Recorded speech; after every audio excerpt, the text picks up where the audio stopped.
छात्र छात्राओं सुप्रभात। आज इस वीडियो में मैं सुरेश चंद्र और आप सभी का इस वीडियो में हार्दिक अभिनंदन है। बच्चों, आज हम सब लोग हमारे क्लास 9th में जो हिंदी क्षितिज नाम की बुक चल रही है हिंदी लिटरेचर में, उसमें से आज हम सब लोग दो बैलों की कथा इस कहानी का अध्ययन करने के लिए यहाँ इस वीडियो में उपस्थित हैं। और आप सभी का देखिए बड़ा ध्यान से इधर देखना है और समझना है इस पूरी वीडियो को शुरू से और अंत तक। बच्चों, ये जो हिंदी क्षितिज शब्द है, क्षितिज का क्या अर्थ होता है ये जानना हम सब लोगों के लिए परम आवश्यक है, क्योंकि क्षितिज नाम की बुक जो चल रही है वो उसका नाम क्षितिज क्यों है। बच्चों, वो काल्पनिक स्थान जहां पर धरती और आकाश मिलते हुए प्रतीत होते हैं उसको हम क्षितिज कहते हैं। वो काल्पनिक स्थान जहां पर धरती और आकाश मिलते हुए प्रतीत होते हैं वो क्षितिज कहलाता है। बच्चों, ये दो बैलों की कथा और कहानी जो लिखी है आपके कोर्स में, आपके सिलेबस में, इसके लेखक हैं श्री प्रेमचंद जी। बच्चों, प्रेमचंद जी का जो जन्म था वो सन 1880 में बनारस के लमही गांव में हुआ था। देखिए बच्चों, मुंशी प्रेमचंद जी का नाम किसी से छिपा नहीं है और हिंदी गद्य साहित्य के क्षेत्र में इनका अभूतपूर्व योगदान है। तो इनका जन्म, इनके बारे में थोड़ा सा नॉलेज हम लोगों को करना परम आवश्यक है। बच्चों, आप ध्यान दीजिए, मुंशी प्रेमचंद जी का जन्म सन 1880 में बनारस के लमही गांव में हुआ था और उनका मूल नाम धनपत राय था। प्रेमचंद का बचपन बहुत ही अभावों में बीता और शिक्षा इनकी जो थी वो बीए तक ही हो पाई। गरीबी थी इनका, आप सादगी देखिए, धोती कुर्ता, कितना सादा जीवन, simple living and high thinking. इनका जीवन सादा था लेकिन विचार हमेशा ऊंचे थे। बच्चों, उन्होंने शिक्षा विभाग में नौकरी की, परंतु असहयोग आंदोलन में सक्रिय भाग लेने के लिए सरकारी नौकरी से त्याग पत्र इन्होंने दे दिया और लेखन कार्य के प्रति पूरी तरह से समर्पित हो गए। बच्चों, इनको इतना जज्बा था, इतना लगाव था कथाओं को लिखने के लिए, कहानियों को लिखने के लिए, उपन्यास को लिखने के लिए इन्होंने अपना जीवन समर्पित कर दिया। बच्चों, सरकारी नौकरी से त्याग पत्र दे करके इतना बड़ा हिंदी साहित्य के, हिंदी गद्य साहित्य के क्षेत्र में इन्होंने लेखन कार्य जबरदस्त किया। बच्चों, सन 1936 में इस महान कथाकार का देहांत हो गया। प्रिय बच्चों, प्रेमचंद की कहानियां मानसरोवर के 8 भागों में संकलित हैं और बच्चों इनके प्रमुख उपन्यास सेवा सदन, प्रेमाश्रय, रंगभूमि, कर्मभूमि, निर्मला, ये गबन, गोदान आदि प्रमुख उपन्यास हैं। बच्चों, प्रेमचंद के कथा साहित्य का संसार बहुत व्यापक है। उसमें मनुष्य ही नहीं पशु पक्षियों को भी अद्भुत आत्मीयता मिली है। बड़ी से बड़ी बात को सरल भाषा में सीधे और संक्षेप में कहना प्रेमचंद के लेखन की प्रमुख विशेषता है। बच्चों, प्रेमचंद जी की भाषा सरल, सजीव एवं मुहावरेदार है तथा उन्होंने लोक प्रचलित शब्दों का प्रयोग बड़ी कुशलता पूर्वक किया है। ऐसा प्रेमचंद जी के बारे में सभी लोग जानते हैं और इन्होंने कितनी मेहनत से इस गद्य साहित्य के क्षेत्र में अपना नाम चरम सीमा पर पहुंचाया। बच्चों, ये जो दो बैलों की कथा, ये कहानी आपके सिलेबस में लिखी गई है और इसको हम सब लोगों को पढ़ना अति आवश्यक है। थोड़ा सा प्रकाश डालना चाहूंगा। बच्चों, दो बैलों की कथा के माध्यम से प्रेमचंद ने कृषक समाज और पशुओं के भावात्मक संबंध का वर्णन किया है। इस कहानी में उन्होंने ये भी बताया है कि स्वतंत्रता सहज में नहीं मिली। स्वतंत्रता जो है वो सहज में नहीं मिली है। स्वतंत्रता के लिए जाने कितना त्याग करना पड़ता है और इतनी आसानी से ये स्वतंत्रता नहीं मिलती है। उसके लिए बार बार, अनेकों बार, कई बार संघर्ष करना पड़ता है। इस प्रकार परोक्ष रूप से ये कहानी आजादी के आंदोलन की भावना से जुड़ी है। बच्चों, इसके साथ ही इस कहानी में प्रेमचंद ने पंचतंत्र और हितोपदेश की कथा परंपरा का उपयोग और विकास किया है। ये बच्चों, आइए अब हम सब लोग अपनी बुक से ये जो दो बहनों की कथा है इसका अध्ययन करेंगे, इसको पढ़ेंगे, इसकी रीडिंग करेंगे। आप लोग अपना पेज ओपन करिए और मैं यहां से रीड कर रहा हूं, आप ध्यान पूर्वक देखिए। बच्चों, ये कठिन कठिन शब्दार्थ मैंने लिख दिए हैं और आपकी बुक में लास्ट में लिखे हैं। ये सब आप अपनी कॉपी पर लिखेंगे और ध्यान दीजिए। देखिए, मैं रीड कर रहा हूं, आप लोग अपनी बुक, ये क्षितिज नाम की जो बुक है इसको ओपन करिए। फर्स्ट चैप्टर, ये पुनः अभ्यास हेतु आपको कराया जा रहा है। आप एक बार पहले रीड कर चुके हैं, लेकिन अब मैं पुनः अभ्यास हेतु उपस्थित हूं। बच्चों, जानवरों में गधा सबसे ज्यादा बुद्धिहीन समझा जाता है।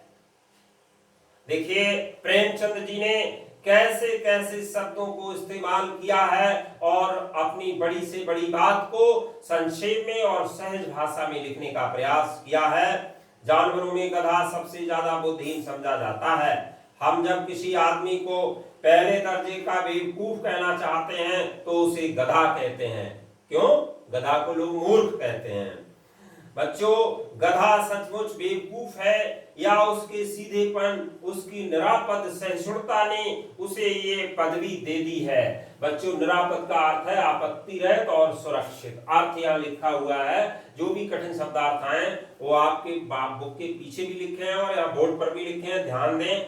निरापद सहिष्णुता ने उसे ये पदवी दे दी है। सहिष्णुता का अर्थ है सहनशीलता, क्योंकि वो सहन करता रहता है। बच्चों, सर्दी हो, गर्मी हो, बारिश हो, आपने देखा होगा कि गधा जो है बिल्कुल शांत स्वभाव में खड़ा रहता है, सहन करता रहता है। इसका निश्चय नहीं किया जा सकता। गायें सींग मारती हैं, ब्याई हुई गाय तो अनायास ही सिंगनी का रूप धारण कर लेती है। बच्चों, अनायास का मतलब है सरलता से, आसानी से धारण कर लेती है। कुत्ता भी बहुत गरीब जानवर है, लेकिन कभी कभी उसे भी क्रोध आ जाता है, किंतु गधे को कभी क्रोध करते नहीं सुना है, आपने ना देखा है। जितना चाहो गरीब को मारो, चाहे खराब सड़ी हुई घास सामने डाल दो, उसके चेहरे पर कभी असंतोष की छाया भी कभी दिखाई नहीं देगी। बच्चों, बैसाख में चाहे एक आध बार कुलेल कर लेता हो। कुलेल का मतलब क्या होता है? मिट्टी में लोट पोट लगाना, खेलना। मिट्टी में लोट पोट लगाना और खेलना, ये कुलेल कहलाता है। कितना अच्छा शब्द है और कितना बढ़िया इसका अर्थ दिया है। पर हमने तो उसे कभी खुश नहीं देखा। उसके चेहरे पर एक विषाद स्थायी रूप छाया रहता है। बच्चों, विषाद का अर्थ होता है दुख। छाया रहता है, दिखाई देता है, देगी। बैसाख में चाहे एक आध बार कुलेल कर लेता हो, पर हमने तो उसे कभी खुश होते नहीं देखा। उसके चेहरे पर एक विषाद स्थायी रूप से छाया रहता है। सुख दुख हानि लाभ किसी भी दशा में उसे बदलते नहीं देखा है। बच्चों, ऋषियों मुनियों के जितने गुण हैं वे सभी उसमें पराकाष्ठा को पहुंच गए हैं। पराकाष्ठा का अर्थ है अंतिम सीमा। पर आदमी उसे बेवकूफ कहता है। सद्गुणों का इतना अनादर कहीं नहीं देखा। कदाचित सीधापन संसार के लिए उपयुक्त नहीं है। देखिए ना, भारतवासियों की अफ्रीका में क्या दुर्दशा हो रही है। क्यों अमेरिका में उन्हें घुसने नहीं दिया जाता? बेचारे शराब नहीं पीते, 4 पैसे घुसने के लिए बनाकर रखते हैं, जी तोड़कर काम करते हैं, किसी से लड़ाई झगड़ा नहीं करते, 4 बातें सुनकर गम खाते हैं, खम खा जाते हैं, फिर भी बदनाम हैं। कहा जाता है वे जीवन के आदर्श को नीचा करते हैं। अगर वे भी ईंट का जवाब पत्थर से देना सीख जाते, ये ईंट का जवाब पत्थर से देना बड़ा अच्छा मुहावरा है, तो शायद सभ्य कहलाने लगते। पेज को पलटिए और ध्यान से देखते रहिए एक लाइन को, कैसे कैसे उच्चारण किए जा रहे हैं कठिन शब्दों के, उनके अर्थ ध्यान रखिए सभी स्टूडेंट। जापान की मिसाल सामने है, एक ही विजय ने उसे संसार की सभ्य जातियों में गंड बना दिया। गंड का अर्थ होता है सम्मानित बना दिया बच्चों। लेकिन गधे का एक छोटा भाई और भी है जो उससे कम ही गधा है, और वो है बैल।